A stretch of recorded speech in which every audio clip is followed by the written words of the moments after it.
Ah, good day, old chums. Just having a bit of a read here of the highly fictionalized retelling of my famous expeditions to the Middle East, of which I'm sure you're all well aware, though not well enough aware, I'm afraid. You see, the writers omitted a few minor details from their story, mostly because they weren't bloody well aware of them. There is a bit of a story behind these stories, if you will, and it begins in the year of our Lord Queen Victoria, 1840, in a timeline quite different from your own. British colonies spanned the world, save one region, the Middle East. Those French pikers and German wankers had already nicked it out from under us, and the only group in the region that was sympathetic to British rule, the Jews, were hopelessly oppressed by the Germans in ways your timeline wouldn't catch up to for 100 years. Dreadful business, really. And it's too bad that your timeline was so much further behind our timeline in so many different ways. But ours for the Jews and the Germans, well, us clever Brits came up with a plan. You see, our finest and British scientists had just discovered time travel. Yes, shocking, time travel. And so, we decided to test it out by sending someone back in time to give the Jews a bit of a head start in fending off those German invaders. Being one of the finest special agents in Britain at the time, I was chosen to lead the expedition into the past. So we set the controls back a few decades to before the Germans had invaded. When I arrived, I was surprised to find the people living in squalid huts and tents like savages, but not too surprised, as I knew the rest of the world was not nearly as advanced as Britain. The natives I encountered were quite fascinated by me, having clearly never encountered a gentleman of my stature before.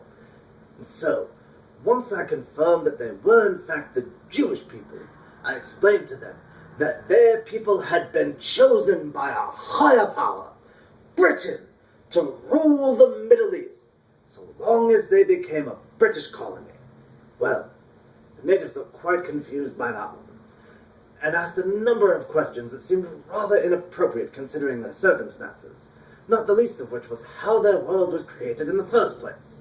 Well, I thought that a rather odd thing to ask at the time, but perhaps it was simply a test, and being a member of British Intellectual Society, I was quite well versed in the latest scientific theories on the origins of the universe.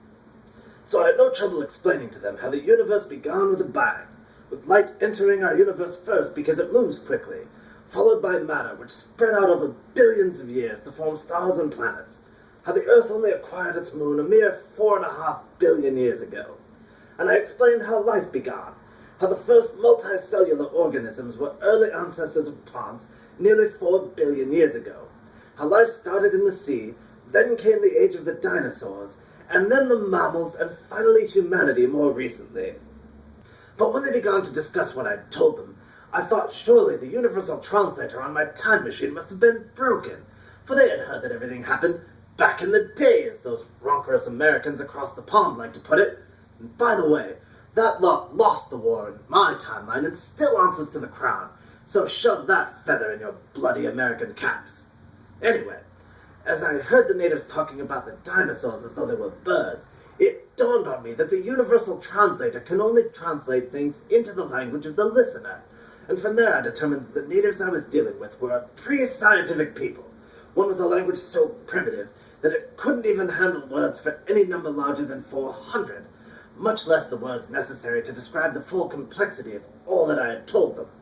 It wasn't long after that I was able to determine that I had been sent back a few millennia, and not just a few decades as I had thought, which is quite unfortunate, as now it meant that nothing was going according to plan. Soon after that, I learned that the natives were building a mythology around what I had told them, which is quite ridiculous, as by then they'd already started mixing up the order of things, putting the moon's arrival after the creation of plants. Quite ridiculous. So I decided to have a bit of fun with them, and I told them another creation story, this one wholly fabricated from thin air. I wanted to see if I could make them break free of the superstitious mythology that plagued many societies sooner than their contemporaries. And so I told them a tale about a god who made two people and trapped them in a garden with a source of incredible knowledge and understanding, and told them not to touch it. He even lied to them and told them that they would die if they gained the knowledge. When they were talked into disobeying God and taking the knowledge anyway, they were freed from their prison and lived for hundreds of years, which was as high as they could count at the time. I hoped the obvious contradictions would help them see how silly it is to base your understanding of the universe and the forces that create it and shape it on the words of some silly fables, and instead encourage them to seek knowledge and understanding from the universe around them. Well, I jumped forward a tad, expecting to find a much more advanced people than the one I'd left behind. Unfortunately, they seem to have all latched onto the irony of blindly believing the word of a god who lies in chapter 3 of his own book.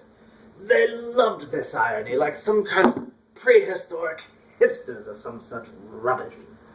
Although, to be fair, they did worship me before it was cool. But the only other explanation I could come up with was that they wanted to be locked up and controlled in that garden, like some kind of fetishist looking for a bit of the old whip and tickle, if you know what I mean. Unfortunately, they turned out to be quite irrational, and were willing to do whatever it took to maintain the irony for the sake of their hipster credibility. A lot of them were so ridiculous that I couldn't help but have a bit of fun with them. Why, this one fellow, Abraham, was so willing to do anything I said that I talked him into killing his own son and had to talk him out of it again before he actually went through with it. Quite a few jumps later, there was another fellow, Job. Thought he was the hippity-dippitiest of the hipsters or some such rubbish. Said he'd always put this God fellow above everyone because he thought God loved him. Bollocks! He was quite the arrogant wanker, if I may say so. So much of a bother that his own wife and children wanted nothing to do with him. So to prove a point, I drove off all his oxen and sheep and helped his wife and children fake their own deaths. I helped them set up with a shopkeeper a few towns over who needed a hand. They were much happier there. When I told him that God had taken his flock and family away from him, Job said, God would never do that. God likes me too much. Must have been some kind of jealous angel or some such nonsense. So I used a trick of modern medicine, which is to say, modern British medicine, as that is much more advanced than your current medicine, and made him feel terribly ill. But he still wouldn't give up his belief in God, and said something quite humbling, that even if he died, he'd die with kings and peasants alike, all equally far beneath God. And for a moment I thought perhaps this God thing wouldn't turn out so bad, and maybe I'd gone a bit overboard, so I restored his health and let him go about his merry way.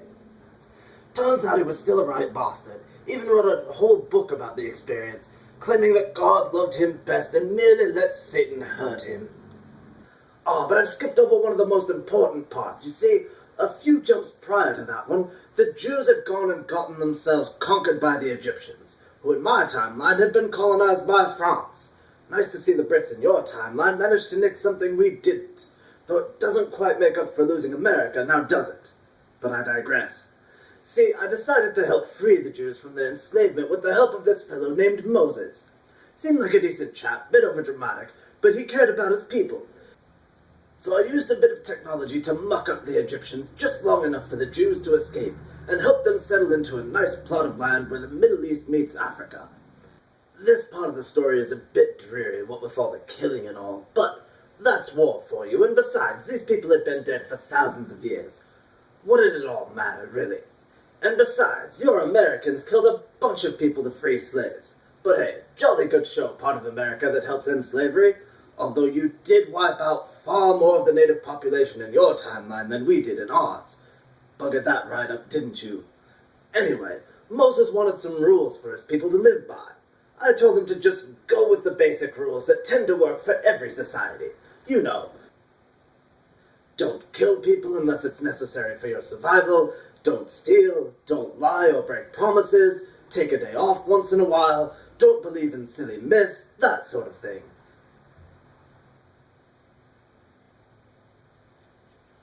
Turns out Moses thought I was a god too, and just wrote down not to believe in any gods but me. Of course, I wanted nothing to do with that rubbish.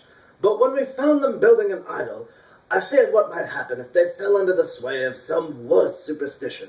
So I went along with the whole one god thing, but I gave them a long list of incredibly silly rules to follow, in the hopes that future generations would realize what rubbish this whole religion thing really is. I gave them rules like no eating shellfish, or wearing clothes made from 2 different fabrics, or having sex with someone with the same genitalia. Rules any rational person would realize were bollocks. Even tried to tell them no slavery, but they weren't having any of that, and just wrote down a few rules saying you couldn't be too mean to your slaves. Kind of lends a bit of strength to the old whip and tickle theory, though, I dare say. As I jumped forward a few more times, trying to get a bearing on just how far back I'd gone, I unfortunately found that these Jewish hipsters... Gypsters? No, sounds far too racist. Well, they had still clung to their ridiculous religion in spite of the senselessness of it all. But it's worse than that. When I finally had the controls figured out well enough to return to my own time, I found the world in quite a dreadful state. Judaism had spread throughout the entire Middle East, and all of Europe and North Africa as well, and everyone was forced to follow all those silly rules I'd given to Moses centuries ago. Progress was set back ages. The scientific method hadn't even been discovered yet, and what you know as Newtonian physics was still being worked out. Why, even China was further along than Europe, and had just colonized Britain for the hell of it. But they tried to stay out of most of the rest of the world, viewing it as too backwards to be worth buggering around with. Well, I couldn't stand for this dreary future, so I decided to go back a ways and see if I could cut this Jewish religion thing off before it mucked up the whole timeline. So I went back a bit to a point when the Jews had been conquered by Babylon, gave this Isaiah fellow a few tips on some historical events that were soon going to happen to establish him as a prophet, then told him that a great general would come along in the future and free his people. Then I went ahead in time to when the Jews were living under the Romans, a completely different conqueror than I told Isaiah his people would be freed from. And instead of leading a revolution to free them from the Romans, why, I told them to stop obeying all those silly rules and free themselves from the burdensome parts of their religion. I hoped it would teach them to stop listening to prophecies, but oh no, some wanker bloody well wrote another one about the end of the world and attributed it to me. Anyway, while acting as their savior, I used modern medicine to heal a few people to explain to them how investing in scientific research could pay off. But I was reminded the hard way that you can't explain something to someone who can't understand it. I got a bit of a following after performing those so-called miracles, and decided it was time to take this religious nonsense on directly. So I went to the local temple and caused a bit of a ruckus, overturning tables, chastising them for taking people's hard-earned money and wasting it, which caught the ire of the priests. Next thing I knew, I was surrounded by Roman soldiers, led through town while a mob of angry natives threw things at me, and finally strung up by those savages and left to die. Bloody barbaric, if you ask me, and bloody too, since one of them stabbed me while I was strung up. Fortunately, I was able to pass for dead long enough to get taken down and left in a cave. I was able to treat my wounds and get back on my feet, and was simply going to say bugger all and leave when I was spotted by one of the locals who'd been following me. She told everyone, and soon I was being hounded again. It was weeks before I was able to sneak off to my ship and get back to the future, and when I finally made it, this time things were almost as bad as the last. All I'd done was create another religion. This one spread through all of Europe and set British scientific advancement back by centuries. And worse yet, some imposter named Muhammad had made his own religion with its own silly rules to imitate mine, and his had taken over most of the Middle East and part of Africa. One good thing came of this, though. At least the competition between these religions helped pressure them to conform to reality a bit better than the last time around, but things are still far worse than they were without these religions. Unfortunately, my time machine here, which, by the way, can take any form it needs to camouflage itself, and yet somehow always seems to appear as a whiteboard with a picture of a blue box on it. Bloody ridiculous. Anyway, as I was saying, my time machine unfortunately was quite low on power, so I was forced to jump here into the future to refuel, before going back to the past again to try and fix this whole mess. But now that my ship is here and ready for another go at it, I do have some rather bad news for you. You see, I figured out a way to restore my original timeline, but doing so will doom yours. In the near future, all of you will die and your timeline will cease to exist, as if it had never existed at all. Dreary thing to be told, I'm sure. But look on the bright side. Now that you know that your world is ending, at least you can relax a bit. You know, have a spot of tea. Stop worrying so much about the future. I mean, the way you lot evolved, you were likely to muck things up and end it all somehow anyway. But with the time you have left, I'd like to leave you with something that will make up for all the bother I've caused with this bloody book. So I wrote you a better one with action scenes far more riveting than the Battle of Jericho, more interesting philosophizing than even my best parables, a sex scene as steamy as Song of Solomon, and even a group of oppressed believers searching for a land to call their own, all while a higher power manipulates and tests them from afar. Why, it's got everything you could possibly want that bloody Bible for, with none of the boring parts about who begat who, or the terrible parts about how many shekels you must pay a woman's father for non-consensual sex with her. I highly recommend that you read my book with what little time you have left. It's called Zionism, and it's available on your Amazon.com, which, as I understand, is being cut down right now as we speak, so you should rush out and get the book right away. Also, make sure to subscribe to my channel in case I decide to offer you all a chance to be saved before your timeline abruptly ends. Anyway, I must go now. Tally-ho!